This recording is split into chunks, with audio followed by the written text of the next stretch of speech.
So your car is making a noise and you're curious to find out if it's your wheel bearing. Hey guys, I wanted to take a quick video because I think I have some wheel bearing noise, but I never had wheel bearing noise before, so I'm not sure.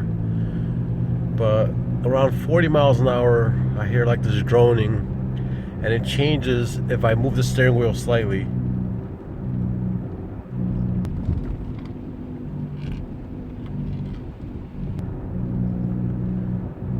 So basically, if the weight transfers a little bit, the noise kind of goes away. So I don't know. I think I'm just gonna take it to a mechanic, and then I'll let you guys know if that's a wheel bearing noise in your Lexus or Toyota.